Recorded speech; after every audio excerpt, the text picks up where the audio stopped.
You doing it, Sandesh here. I'm going to be reading from the expose, and I can't believe this. It's about the NHS, and it's called NHS advises doctors to tell patients with asthma how much their inhalers are contributing to climate change.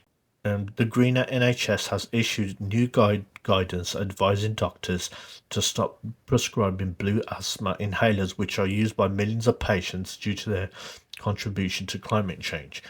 In a shocking article published yesterday, the Times clearly demonstrates that the National Health Service is reaching a tipping point where it is less about health and more about climate change. The article is about the NHS advising doctors to stop prescribing blue inhalers for asthmatics. Why? Because according to the headline, the blue inhalers harm the planet. However, after describing the problems asthmatics are causing the environment, almost as an afterthought, the Times noted the National Institute for Health and Care Excellence is spelled out nice. Jesus Christ. Advice that explains the switching inhalers is for health reasons. Nah, that does not sound like health reasons. If anything, in by taking away blue inhalers, I mean, you're gonna end up doing you're gonna end up doing worse damage. That the Times had chosen to report on the story in such a way that highlights that NHS is now putting a fabricated um, anthropogenic and climate change crisis above the health of the population is dangerous. It is. It's and that's a really dangerous spin. Oh, it's about climate change. I mean, Jimmy Dore did a video one um, about I think it's about the I think it's about climate change or something like that, or related to recycling.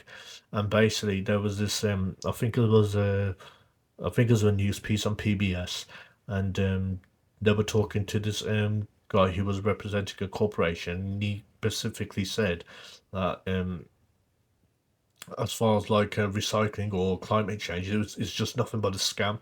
It's more like a PR. It's more like a. It's pretty much like a PR scam. To be honest, um, just as shocking as the NHS. I'm carrying on reading the article.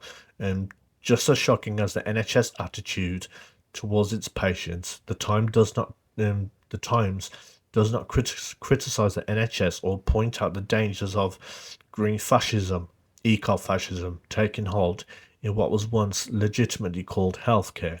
In the interview above, there's a in the I'll put the article in the description of this video, but there's a YouTube video with the audio interview. In the interview above, James and Dylan Paul discusses his the Little Green book of eco-fascism. Um, the left's plan to frighten your kids, drive up energy costs, and hike your taxes, and other climate scam related topics such as ClimateGate. What the Times article is purposely portraying is that climate activism is becoming the priority for the NHS. If this is the case, aside from being a bottomless money pit, the NHS is no longer fit for purpose, and the experiment for socialist healthcare in the UK has completely failed. The eco-fascism in the NHS will do more harm to health than good. Of course it will. I mean, I mean that headline taking away, not not not prescribing blue um inhalers is it. I mean that's seriously dangerous. Uh, I don't know how they think this is going to be a good idea, because it isn't. If adult asthmatics want to believe their doctor when he or she says that they are one of the causes of climate change, so be it. They can't be helped, but if they won't help themselves. However, it seems the time has come to say, please do not leave your children alone with doctors or nurses. Sorry. There is no way of knowing what dark ideas they are implanting in your children's minds when you're not present. Doctors have been told to stop prescribing blue asthma inhalers used by millions of patients under NHS guidelines and guidance that says the devices cause climate change. Patients will be told that inhalers are bad for the environment. The blue inhalers contain um, hydrofluorocarbon propellant. I know for a fact I butchered that. Sorry about that. That has a greenhouse gas effect, and patients will be informed about the environment impact of the inhalers. Patients will be given a leaflet showing the carbon footprint of each type of inhaler and told that the total dosage from a single blue inhaler has a bigger carbon footprint than a 75-mile journey by petrol car. Well, explain to me this. Why is it then explain to me how rich people are always always flying, or always use private jets, and no one gives them any bullshit. It's always going to be the downtrodden saying, "Oh, it's your fault," when it clearly is not their fault. Patients who want to help the environment will be advised to switch to dry powder inhalers which do not contain gas. The NHS has estimated that inhaler emissions account for about 3% of its carbon footprint, with 60 million prescribed in England each year, and more than 17 million blue inhalers were prescribed last year to nearly 4 million patients. Nice. Um, you know what? What's that organization name? All right, National Institutes for Health and Care Excellence. Um, because there's nowhere there's nowhere I can say nice without like chuckling to myself. Has said the blue inhalers, also known as SABA, short-acting beta agonist reliever inhalers, only relieve symptoms and do not address the underlying causes of asthma attacks and wheezing.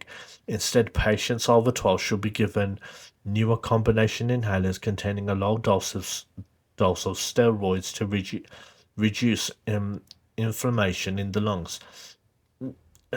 Is any of this even going to be any of this going to even be safe for kids to use? Because it clearly doesn't sound like it is going to be safe. If anything, I got the feeling it's going to have the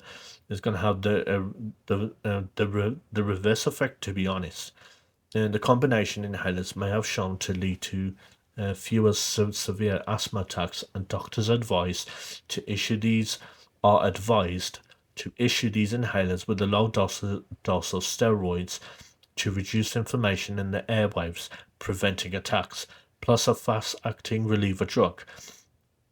Experts say that the over-reliance on blue inhalers puts people at high risk of asthma attacks and death, and specialist doctors and pharmacists have welcomed the new guidelines, stating that blue inhalers are linked to an increased risk of asthma attacks and deaths. Where's the evidence of the fact that blue inhalers are increase asthma attacks and deaths? I mean, I would have thought that if you don't have your inhaler on yet, that's going to increase your asthma attacks and make your asthma attacks even worse. So, on it just sounds like that. It just sounds like that. It sounds like that they're just making it up. I when I first saw this genuinely shocked me, and I thought this can't be real. This seriously can't be real. It's like I mean, first the NHS says that they I don't know if they still do the thing on where they do the gender flip thing, with girls who want to be boys. But if they still do it, and then the NHS is clearly not fit for purpose. But the thing is, as far as the NHS goes, if you want to really reform the NHS, um, it's not just about not giving taking away the money. First of all, you gotta first of all get rid of the NHS bosses. The bosses of the NHS have to go, and you gotta set up new guidelines, and the guidelines cannot be set, can't be about. and all carbon footprint and stuff like that, because all of that is nonsense and is nothing but a scam. It's got to be about helping people. It's got to be a help. It's got to be about helping sick people, and the NHS has pretty much forgotten that that's what it's about. And yeah, it's this is just absolutely nuts.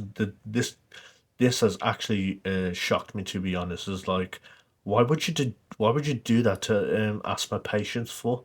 I don't understand that. It just sounds completely dangerous and utterly stupid. Um. Anyway, let me know what you think in the comments, and thanks for watching, and I'll see you soon.